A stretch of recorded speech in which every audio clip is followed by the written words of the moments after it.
Salam sejahtera Malaysia, salam perpaduan kepada Anda semua. Bertemu kembali dalam channel ini bersama saya yang akan kongsikan kepada Anda semua secara ringkas. Pada kali ini, yang mana saya petik daripada satu sumber berita dalam negara ini yang boleh dipercayai, yang mana satu kenyataan daripada Ketua Menteri Sabah, yaitu Datuk Seri Haji J. Noor.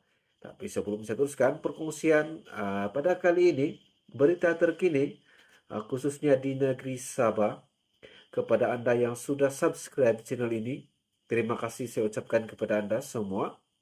Saya berdoa semoga Anda dan seluruh keluarga Anda diberikan kesihatan yang baik dan dimurahkan rezeki Anda. Dan saya tidak lupa juga kepada Anda yang belum subscribe channel ini, Anda boleh subscribe channel ini dan boleh tekan butang lonceng notifikasi supaya Anda tidak ketinggalan info terkini ataupun berita-berita terkini politik dalam negara ini, juga isu terkini dalam negara ini. Bahkan hiburan juga saya akan kongsikan dalam channel ini.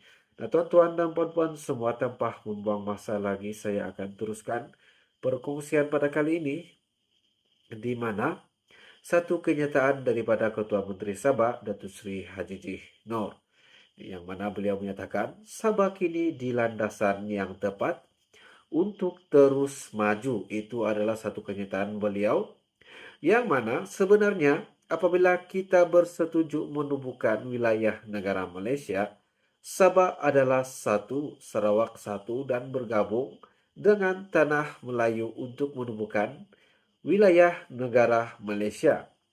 Dan Sabah kini berada di landasan tepat dengan kerajaan negeri telah melakukan yang terbaik dalam menjayakan plan pembangunan Hala 7 Sabah Maju Jaya bagi memajukan negeri itu, kata Ketua Menteri Datuk Seri Haji J. Noor. Justru itu juga beliau berharap kerajaan negeri dan rakyat Sabah terus bersatu untuk memberi fokus kepada agenda pembangunan negeri tersebut, di mana Haji J gembira kerana kini kita mempunyai kerajaan yang inklusif, menggabungkan Pakatan Harapan Barisan Nasional dan Gabungan Rakyat Sabah.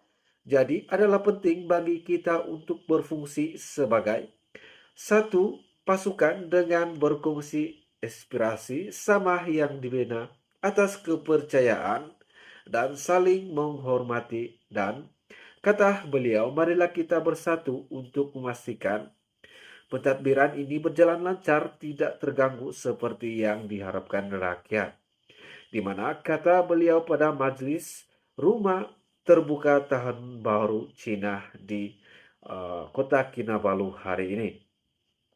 Menurut Haji J, jika rakyat dan kerajaan Sabah terus fokus kepada memenuhi agenda pembangunan kutipan negeri berjumlah RM6,6 bilion dan reken pelaburan bernilai RM33,4 bilion yang dicapai pada tahun lepas mampu diatasi pada tahun mendatang. Yang mana sementara itu, mengenai sambutan tahun baru Cina, beliau berkata, Arnab dalam zodiak Cina yang dikatakan dengan keamanan, kemakmuran dan juga umur panjang adalah bertepatan dengan usaha negara untuk keluar daripada cabaran selepas pandemik COVID-19 yang melanda negara Malaysia.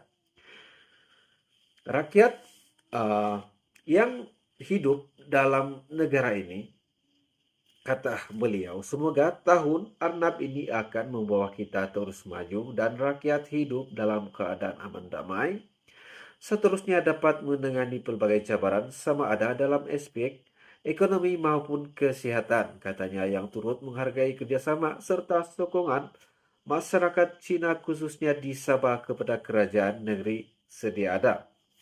Terdahulu, pengurusi DAP Sabah, Datuk Frankie Pon Ming Fung, yang juga pengurusi penganjur majlis rumah terbuka itu, berkata, kestabilan politik di Sabah bertambah baik di bawah kerajaan perpaduan pimpinan Datuk Seri Haji J. Noor. Dan dia percaya ekonomi kita, yaitu khususnya di negeri Sabah, akan bertambah baik.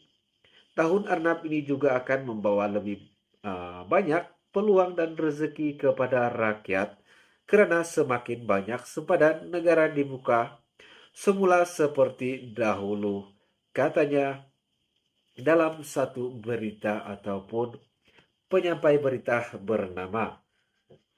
Nah, tuan-tuan dan puan-puan semua, ini adalah satu kenyataan daripada Ketua Menteri Sabah itu sendiri, yaitu Datuk Seri Haji Nur, yang menyatakan bahwa negeri Sabah adalah di landasan yang tepat untuk terus maju, untuk memperbaiki dan menambahkan lagi banyak peluang rezeki untuk kemajuan negeri Sabah khususnya. Yang mana kata beliau, marilah kita bersatu untuk memastikan pentadbiran ini berjalan lancar dan tidak terganggu seperti yang diharapkan rakyat Sabah sebelum ini. Dan dia juga, menurut Haji Ji juga, jika rakyat dan kerajaan Sabah terus fokus kepada memenuhi agenda pembangunan kutipan negeri yang berjumlah sebanyak Rm6,6 bilion dan rekod pelaburan bernilai Rm33,4 bilion yang dicapai pada tahun lepas mampu diatasi pada tahun yang akan datang, kata beliau.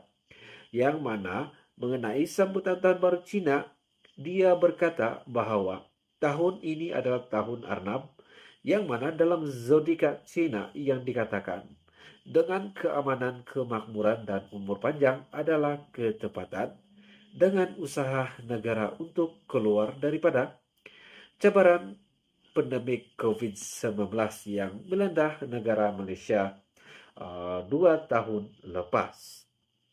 Dia juga mengharap semoga tahun Arnab ini akan membawa Sabah terus maju dan rakyat hidup dalam keadaan aman damai di negeri itu dalam pelbagai cabaran, sama ada dalam aspek ekonomi maupun kesihatan, kata beliau, yang mana beliau berpandukan kepada kalender Cina yang mana tahun ini adalah tahun Arnab, yang menyatakan bahwa mengikut zodiak yang telah ditetapkan oleh kalender Cina bertepatan dengan keamanan, kemakmuran, dan umur yang panjang, kata beliau. Nah, tuan-tuan dan puan-puan semua, itu adalah satu perkongsian berita terkini yang saya dapat kongsikan kepada Anda semua. Jadi semoga kita berjumpa lagi dalam berita selanjutnya yang saya akan kongsikan kepada Anda semua dari semasa ke semasa. Jadi jangan lupa untuk like, share, dan komen video ini, dan subscribe channel ini. Bantu saya, bantu channel ini supaya dapat berkembang dengan baik. Jadi sekian dan terima kasih. Kita jumpa lagi.